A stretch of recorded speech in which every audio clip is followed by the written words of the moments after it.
Hello, you've found the Hour 43 slideshow video, section 5.7. Our goal is to prove properties of parallelograms and use some properties to prove others. Please pause the video and complete the do now with your team. Again, please pause the video now. So now that you've unpaused the video, let's take a look at some of the solutions that we should have. For part A, the reading from those pages is meant to convince you that it helps to work backwards when proving something. And the proof that you just completed for part B is a perfect example of that. For part B, if AB and CD are bisectors of each other, here's a picture that represents this situation. The whole AB and the whole DC are intersecting each other and bisecting each other. You'll notice that I did not make AB congruent to CD, but they do bisect each other. This is the most general case you can have. This is not special. This is not a square when you're done or a rectangle or anything else, but it's just a standard, boring, random parallelogram. So what is true about ABCD or ACBD is that it is a parallelogram, and we're going to try to prove that. In order to prove that this is a parallelogram, let me make a little symbol here. In order to prove that this is a parallelogram, we have to show that certain sides are parallel. And in order to show that certain sides are parallel, we need to show that certain angles are congruent. In order to show that certain angles are congruent, it's going to help to show that certain triangles are congruent. And in order to show the triangles are congruent, we're going to need to show lots of things, at least, the appropriate things to show that the triangles are congruent. So, things. So, in order to show it's a parallelogram, we need to show the opposite sides are parallel. That's the main idea. In order to show the opposite sides parallel, certain angles must be congruent. In order to show those angles congruent, we're going to show some triangles congruent, etc. Okay, so let's take a look at how the proof works. First, AE is equal to EB, and ED is equal to EC. Because of the definition of a bisector. I gave you those things congruent, and the reason for that is the definition of bisector. Next, we're going to show some congruent angles in the middle there. Those angles are congruent because of the vertical angle theorem. Notice that we have two pairs of congruent angles. And now, as a result, we've got some congruent triangles. So triangle AEC, the yellow one, is congruent to triangle BED, the purple one. Triangle AED, the blue one, is congruent to BEC, the red one. Now, now that we've got those triangles congruent, there's all sorts of corresponding angles that are congruent. Angle EAC, which is right up here, is congruent to angle EBD, which is right here. Those are corresponding parts of congruent triangles. Also, angle EAD, which is right here, is congruent to angle EBC, which is right here. So because of those angles being congruent, that makes the lines parallel. Let's go back and take a look at just the first pair. Because of those two angles being congruent, these lines are parallel by the converse of the alternate interior angle theorem. And because these two angles are congruent, then that makes these lines parallel, also because of the converse of the alternate interior angle theorem. So going back, we've got two pairs of congruent angles, and that causes lines to be parallel because of the converse of the alternate interior angle theorem. So that's proving that it's a parallelogram. So I guess the final step that I accidentally skipped would be to say that therefore this is a parallelogram because of the definition of parallelogram. So ACBD is a parallelogram because of the definition of a parallelogram. It's got two pairs of opposite parallel sides. So there's our proof. Kind of messy, but that's it.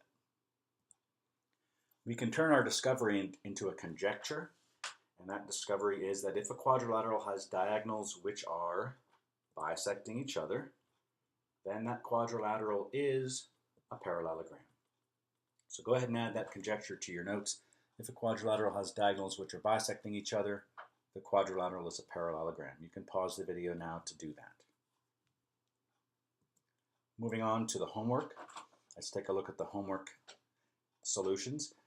Now we have a key in the folder, so you're going to want to get the homework key and use that homework key to check your answers, please. Please pause the video now and use the homework key to check your answers. Okay, so I'm going to step through each of the solutions now. You can fast forward the video if needed. For the first one, number 1, we're given that it's a parallelogram with a diagonal, and we're trying to show that those two triangles are congruent. So here we go. First, it's given that it's a parallelogram, and it's given that SO is parallel to KA, so SO is parallel to KA. It's also therefore true that OA is parallel to SK, and so that is going to be added to the picture, and that's because of definition of parallelogram as well. The first pair of parallel sides led us to say that angle 3 is congruent to 4. The second pair of parallel sides lets us say that 1 equals 2 by the alternate interior angle theorem. Notice how each pair of parallel sides leads to an appropriate pair of angles. Finally, SA equals itself because it's the same segment, and the triangles are congruent. Triangle SOA is congruent to AKS because of ASA. That's our reason. So, that conjecture, the diagonal of a parallelogram divides the parallelogram into two congruent triangles, is a new conjecture that we can use in the future if we want to. You can use it to save you time. So as one big statement, if you have a parallelogram, then one of its diagonals cuts it into two congruent triangles. Go ahead and add that to your notes. If you're going to give it a title, you could call it the parallelogram diagonal triangles conjecture. It's up to you what you want to call that, but that's the main content of that conjecture. If you have a parallelogram, then that parallelogram has a diagonal which has two congruent triangles inside. Sorry, that's messy, but that's the main idea there. As the reason in our proof in the future, you can just say the diagonal of a parallelogram cuts it into two congruent triangles. You don't have to remember the title. So, as a note, as I just mentioned, when you're using conjectures in your proofs, it's okay if you forget the title of the conjecture, but if you remember the content of the conjecture, that's okay. As an example, the parallelogram opposite sides conjecture states that the opposite sides of a parallelogram are congruent. But if you forget the title of the conjecture, just state the content of the conjecture, that the opposite sides of a parallelogram are congruent. So, just a little reminder, it's okay if you forget the title, just remember the content. So now here's some classwork practice problems to work on for most of the rest of the period. A portion of the period should be spent after this is done checking your quiz or going through the quiz with this video to see what the solutions are for the ones that you got wrong. So don't spend the entire period working on this classwork set of problems. Save some time at the end for going through your quiz. Also, as you're working on the classwork practice, you're going to have a key. So get the key from the substitute so that you can use the key as you go and see if you're right or wrong. But only check the key, obviously, once you've tried it yourself. So go ahead and pause the video now and work on page 301, numbers 2 through 6. Again, pause the video now and do those problems. Thanks. Okay, so now that you've unpaused the video, let's take a look at the solutions step by step. We have a parallelogram bath with some diagonals that's given, and we're going to show that those opposite angles of that parallelogram are congruent. That's our main conjecture that we're proving here, that opposite angles of a parallelogram are congruent. So for starters, we have the two givens, or we have the given, and the other block is given. Part 2, triangle BAT, which is in this case the purple triangle, is congruent to triangle THB, the yellow one, because of the previous conjecture we mentioned, because of the fact that that diagonal of the parallelogram cuts it into two congruent triangles. So you notice that they said the conjecture mentioned in problem 1, what they're really saying there is that the diagonal of a parallelogram cuts it into two congruent triangles. For step 5, triangle BAH, which is this blue triangle, is congruent to triangle THA, which is the red triangle. Make sure you have the correspondence correct. And that is also because of the conjecture proved in example 1.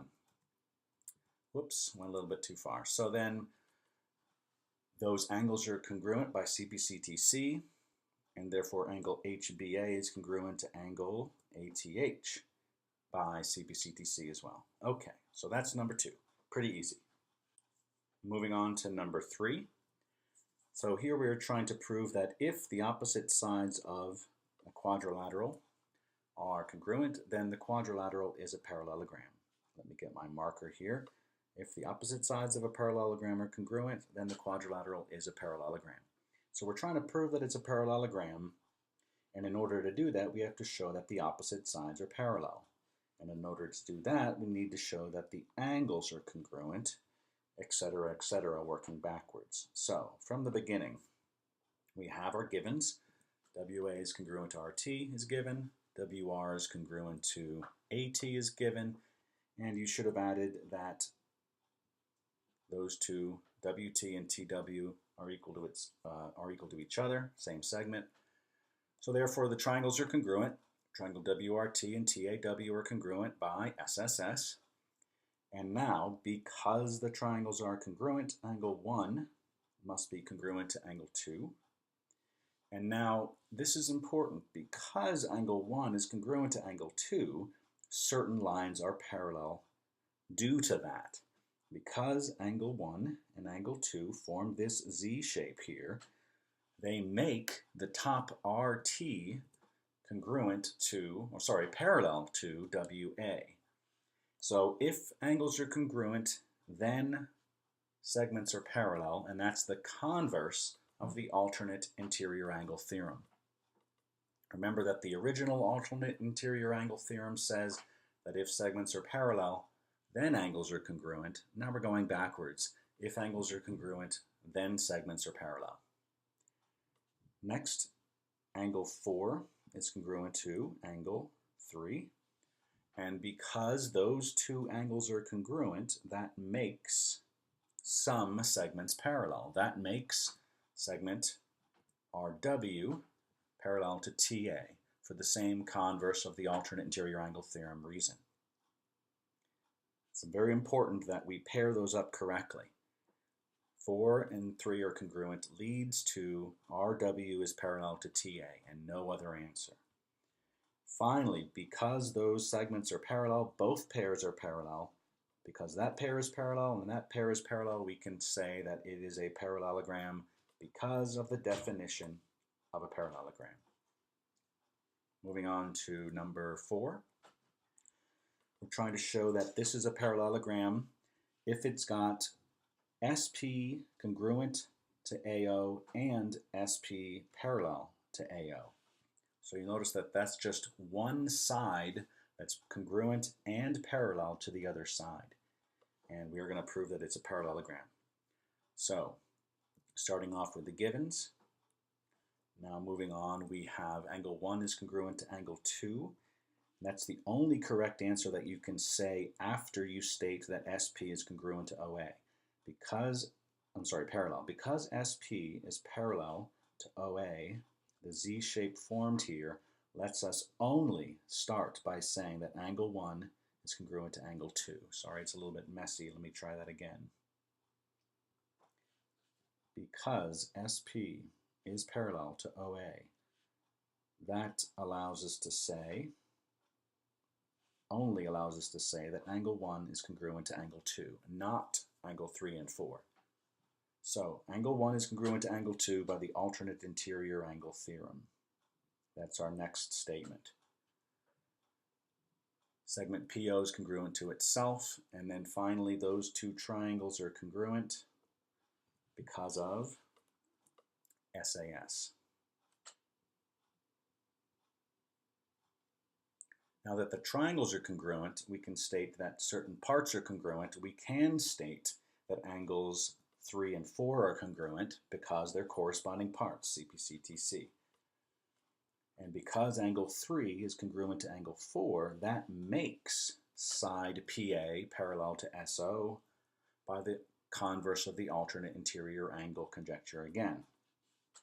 Finally, because we have SP parallel to OA and PA parallel to SO, that makes us have a parallelogram. So we must have a parallelogram because that's the definition of a parallelogram. Two pairs of parallel sides.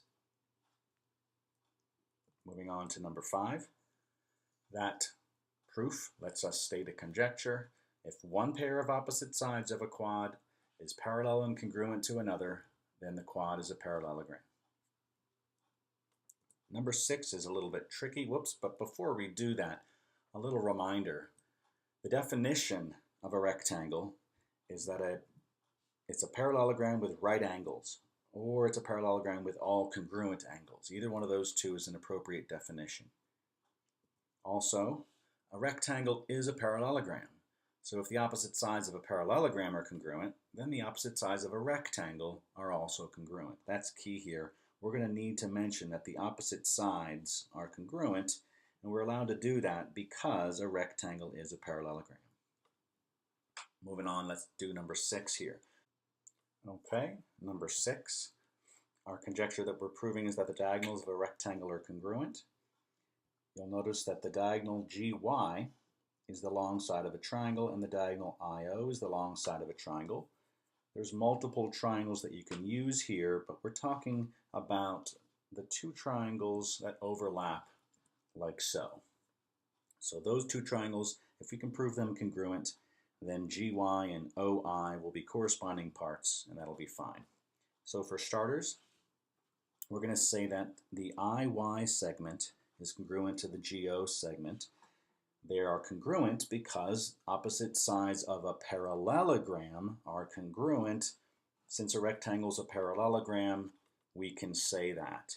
So our statement for starters is that IY is congruent to GO because opposite sides of a parallelogram are congruent and a rectangle is a parallelogram. So we're allowed to say that. Next, we're going to talk about congruent angles here at angle Y and angle O. Those two angles have to be congruent because in a rectangle, all the angles are congruent. That's what defines a rectangle. So angle GOY and angle IYO are congruent because that's what defines a rectangle. Next, we're going to use that OY is equal to itself because that's the same segment. Finally, those two triangles are congruent by SAS, and so YG is congruent to IO by CPCTC. The tricky part of that one is that the opposite sides of a parallelogram are congruent and a rectangle is a parallelogram. Also, those angles are congruent because that's what defines a rectangle. That's the hard part of that proof. Okay, so you should have your quiz out of the folder, and hopefully you should be taking some time to talk about the quiz with your team. So please pause this video now and check your solutions with your team members and have them help you if they can before watching the rest of this video. Please pause the video now and talk to your team members about the quiz. Okay, so now that you've done that, let's take a look at the quiz problem by problem. Number 1, the sum of the interior angles of an n-gon, the formula for that, 180 times n minus 2. Number 2, the number of triangles formed in a decagon, which has 10 sides, is going to be 2 less than 10, so 8. The sum of the measures of the exterior angles of any polygon is 360, no matter how many sides it has. Number 4, the measure of one internal angle of an octagon, the formula for that, 180 times n minus 2 all over n. We're going to plug in 8 and get 135 degrees. And finally, the exterior angle of a polygon is 24 degrees. We just divide 24 into 360 to get 15 sides. Next, number 6, letter A. That's a regular pentagon, or at least an equiangular pentagon. So we're going to take the sum of the interior angles of a pentagon, which is 540. We're going to do 540 divided by 5. You could also use this formula, and that gives us 108 degrees for angle A. Next to angle B is 108 as well, so B is the supplement of 108. That would be 72. There's other parts of this picture that have 108 and 72 in them, and that lets us see that that triangle on the right there is isosceles, therefore it's got two congruent legs, and that missing angle out of 180 is 36 degrees, and the supplement of 36 is 144. Most people got that right. Next, this problem, quite a tricky one. Let's take it piece by piece. There's a very large triangle which has two congruent angles, and so subtracting 58 from 180 and dividing by 2, A is 61 degrees. Adjacent to 61 degrees right there is 119. This triangle here has a 40 degrees and a 90 degrees, and therefore its missing angle is 50 degrees. Adjacent to that 50 is angle B, and so angle B is 130. There's a bunch of other angles that are easy to find at that point. The 50 degrees at that tick mark lets us say that the other tick mark is also 50 degrees, and therefore there's many angles that can be found around that point. That gives us angle C is 130. Using this quadrilateral, whose angles sum to 360, we have a 50, a 76, a 90, and the missing angle there is 144. That lets us find other angles at that point, 144 and 36 there. This large pentagon, 1, 2, 3, 4, 5 sides, has a sum of 540 degrees. We know all the angles except one, and so D is 65. Using this small triangle, 61, 50, the missing angle is 69. Adjacent to that is E, 111. Using this triangle, the missing angle there is 94, which lets us find F is 86, and many other angles at that point. Using this pentagon, again, the sum of the degrees in a pentagon is 540. We can find the missing angle is 83 degrees, which lets us find G is 83 degrees. And there's one little triangle here whose missing angle is 36, and therefore H is its supplement 144. Next, number 8, X, that's an easy part. The diagonals of a kite are perpendicular, so X is 90 degrees. Y is a small angle in a right triangle. The blue triangle here is congruent to the triangle underneath. It has a missing angle of 42, and therefore the line of symmetry lets us flip that over and see that Y is also 42. Again, that line of symmetry right down the middle here. Everything on the top matches everything on the bottom. Y is 42. Next, Z is an angle in a right triangle as well. The 75 degrees in that triangle down on the bottom of the figure, along with the 90-degree angle, lets us see that that angle is 15, and therefore Z is also 15. Finally, M is a length, and it's going to be congruent to 8. Angle X, we're going to skip for now because it's a lot easier to find Y first. Angle Y is 73 degrees, and now we have 3 angles out of the 4 angles in the quadrilateral. The sum is 360, so 360 take away those angles gives us 63 remaining. So X is 63, and then K must be 14 because it's a kite and those two sides are congruent. Next, number 10, this is a trapezoid. So we have some parallel sides here. This is parallel to this. And there's also congruent legs here, which means that this has a line of symmetry right down the middle, and this angle therefore at 121 equals that angle on the right there where y is. So taking a look at y first, it's easier to see that that's 121 degrees, and then x is supplementary to it because this is a pair of supplementary angles. Same side interior, supplementary angles. X must be 59 degrees. Next, number 11. So we have MN is a mid-segment. In order to find the coordinates for M, we have to use the formula for midpoint, where we add the x coordinates and divide by 2. So 20 plus 4 divided by 2 gives us 12. Then we add the y coordinates and do the same thing. 2 plus 10 divided by 2 is 6. So 12, 6. Simple averaging of the x's and averaging of the y's. Doing the same thing for point N. We're averaging 9 and 20 to get 14 and a half. We're averaging negative 6 and 10 to get 2. So M and N are known now as 12, 6, and 14 and a half, comma 2. To find the slope of AB, we're going to do the change in the y over the change in the x here. So 2 minus negative 6 over 4 minus 9 gives us 8 over negative 5. You can leave it as a fraction or convert that to negative 1.6. You should know that MN is parallel and therefore a free answer of negative 1.6, but if you do want to see the calculation, it's 6 minus 2 over 12 minus 14 and a half, which gives us negative 4 over 2.5, negative 1.6, same answer.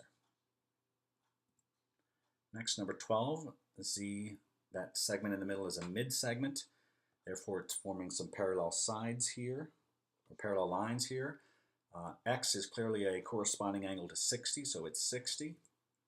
Y is clearly forming same side interior angles with the 40 degrees, so Y is 140 degrees. And then Z is a mid-segment, so it's going to be half of 26, 13. Simple as that.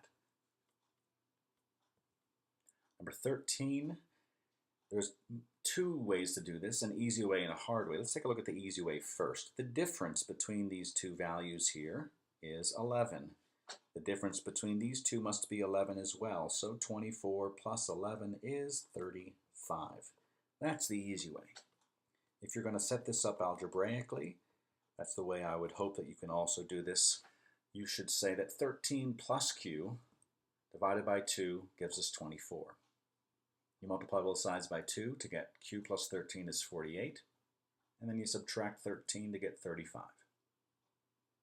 So 35, done. Next, 14. To get A, we need to use the perimeter. We have congruent tick marks, so there's an A on the right side and there's a 10 on the top left. That lets us see that the perimeter 64 will be the sum of 2A plus 20. 2A plus 20 equals 64. You subtract 20, you divide by 2, and A is 22. To get X, it's going to be quite easy to see this line of symmetry down the middle. X must be 98 degrees. And then to get Y, it's the missing angle of a quadrilateral, whose angles sum up to 360. So 98 plus 24 subtracted from 360 is 140 degrees.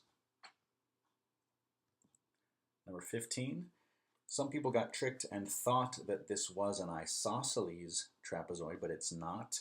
You can see that the base angles 60 and 56 are different. So we're going to have different values for X and W. One at a time here though. A can be found by doing the same algebraic setup. A plus 42 over 2 is 28. Multiply by 2 to get 56 and subtract 42, A is 14. Onward to W. W is a same side interior angle with this 56, and so it's supplementary to 56. It's 124.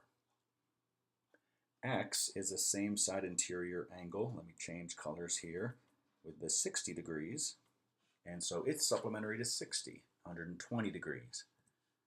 Finally, Y is simply a linear pair with the 124. Y is 56, and that's that. Number 16. There's the drawing of the quadrilateral, or excuse me, the parallelogram. It doesn't have to be perfectly to scale as long as you label the given points or parts. You should then be able to answer that EC, which is this piece here, must be equal to 2, since the diagonals bisect each other. BC, which is this piece over here, must be 3, since it's going to be congruent to the opposite side, AD. DC must be 4, again, congruent to the opposite side. And finally, ED must be 3 because the diagonals bisect each other. Number 17, there are 3 correct answers, sometimes, always, or never. Anyone who put true by accident, that was implied to mean always, and so if you put true when it was meant to be always, you got credit for that. Let's take a look at number 1. The diagonals of a rectangle are perpendicular bisectors of each other. Is that sometimes, always, or never true? So here's a boring rectangle, and the diagonals are bisecting each other, but they're not perpendicular bisectors of each other. If we, however, turn our rectangle into a square, it's still a special rectangle. It's a square which does indeed have perpendicular bisectors for the diagonals. The diagonals are perpendicular bisectors of each other in this case, so it is a sometimes answer, but only if the rectangle is a square. Next, letter B, the diagonals of a rectangle are equal in length. That is absolutely true. You should know that. That's simply one of the conjectures. It's always true for rectangles. Letter C, a diagonal of a kite bisects the non-vertex angles. So you have to remember where the non-vertex angles are here. In a kite, the non-vertex angles are the ones on the left and right. They are not bisected by a diagonal. Let me clear this off and give you a prettier picture. Here's a kite with the diagonals intersecting, and the non-vertex angles are not bisected. The vertex angles are bisected up here and down there, but not the non-vertex angles. Now you're probably imagining, well, what if I pushed D up? Would that allow AC to bisect there? If I did push D up or rearrange it slightly, it wouldn't be a kite anymore. And so if points B or D were moved so that the non-vertex angles A and C were bisected, it would no longer be a kite. So you can't say sometimes here. You can't say sometimes because that would not make it a kite anymore. The answer here is never. If it's still a kite, those angles are not bisected. Next, letter D. In a trapezoid, a pair of opposite sides are congruent. A pair of opposite sides, it doesn't tell us which ones. So there's a boring trapezoid, and there's an isosceles trapezoid, which does have a pair of opposite sides congruent. So this is a sometimes, but only if it's isosceles.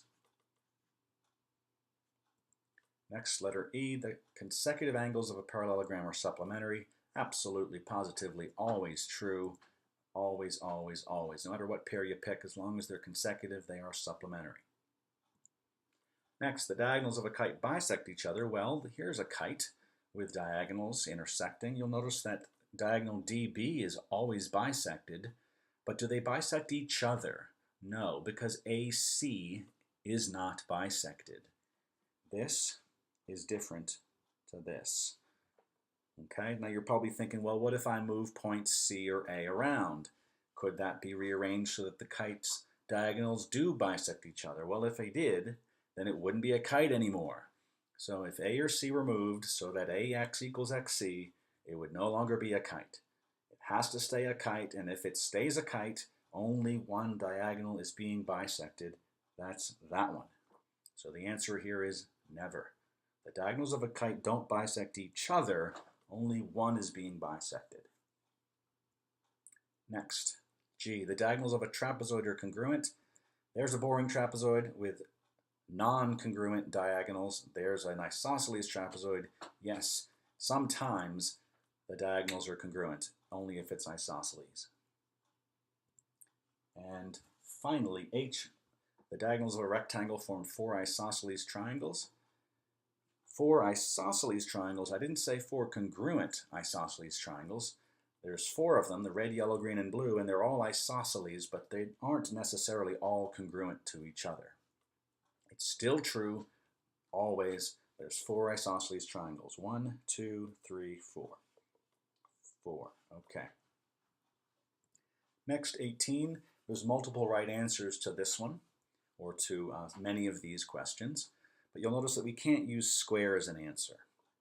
So the first one, letter A, a diagonal of a kite is the perpendicular bisector of the other, or you could say rhombus. In both cases, one diagonal is the perpendicular bisector of the other. Kite or rhombus. Next, letter B, the diagonals of a parallelogram bisect each other. If you said rectangle or rhombus, you're still right in those cases too. Next, letter C, the diagonals of a rectangle are equal in length. Some people said isosceles trapezoid as well.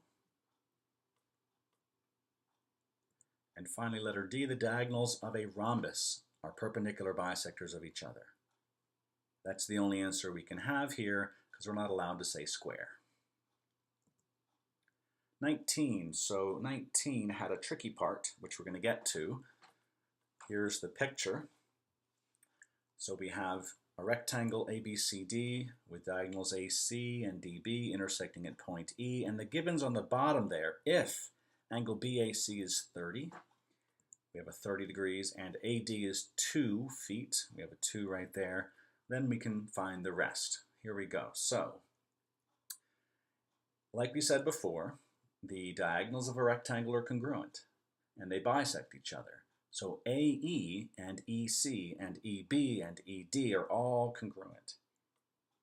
That forms a happy little isosceles triangle up here. Whoops, there we go, little smile. That forms an isosceles triangle up there, so we can find the missing angles of that triangle, and therefore this one is 30 and that one is 120. So, because that angle right there is 120, the vertical angle to that, angle DEC, is also 120. That's the easy part.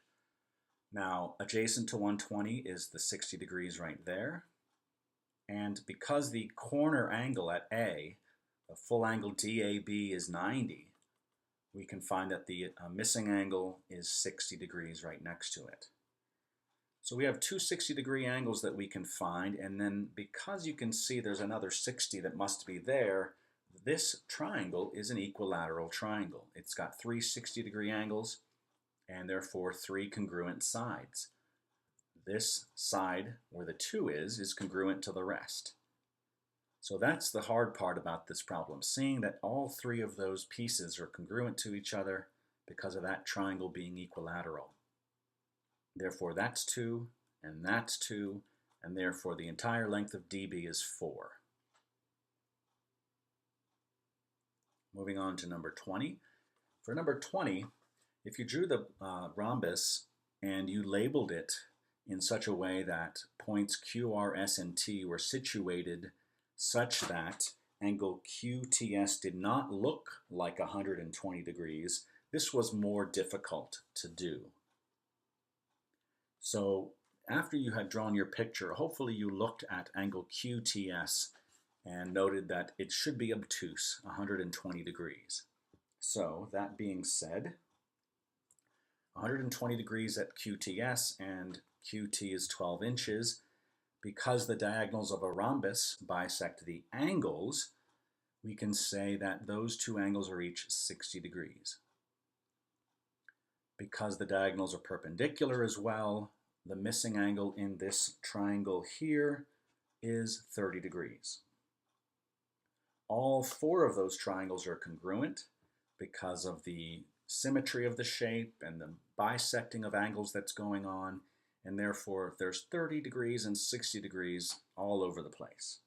Now once again, as a result of this, whoops, there's a missing answer. Because of this triangle here, it's got a 60 degrees, and at the top another 60 degrees. The entire angle is 60 up there at Q. That's an equilateral triangle again.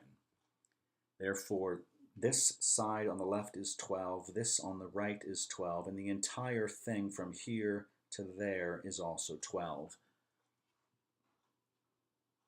And because the whole thing is 12, UR must be half of it. UR is half of 12 inches. You'll notice I put feet down here.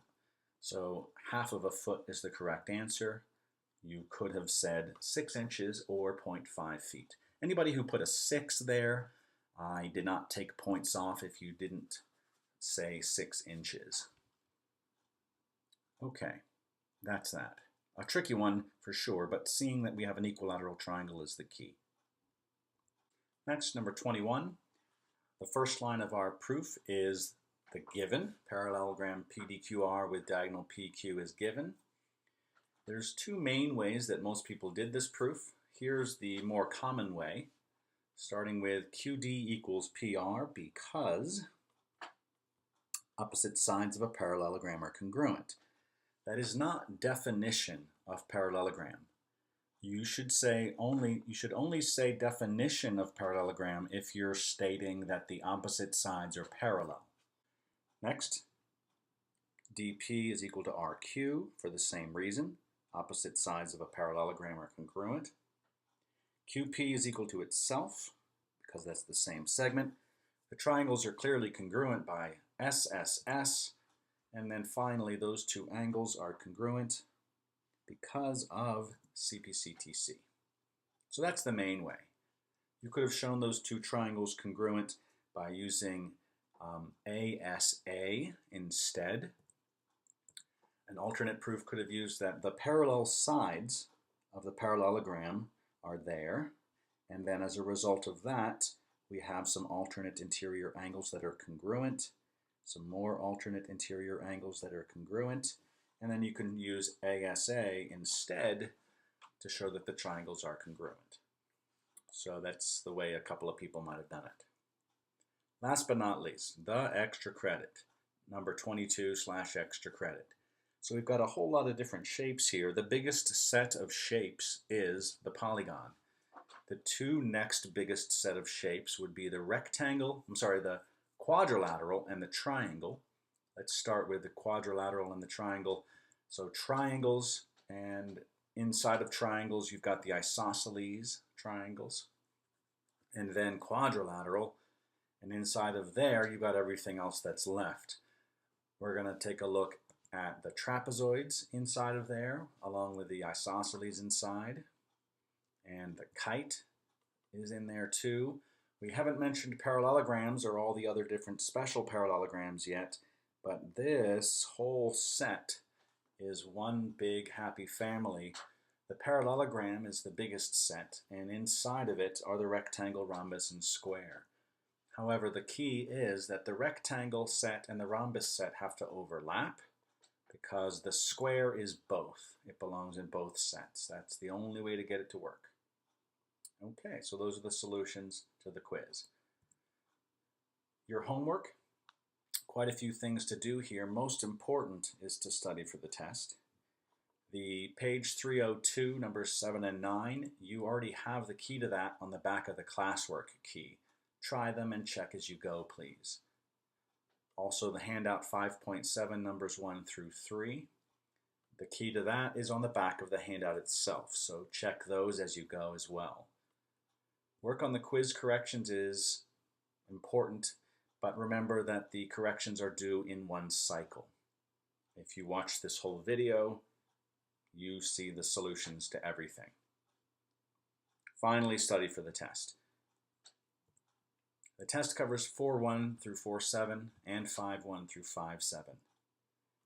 As a heads up, you will need to use the midpoint formula, the slope formula, and the distance formula. If you forgot what those are, look at the do now from hour 38. That's the end of the video.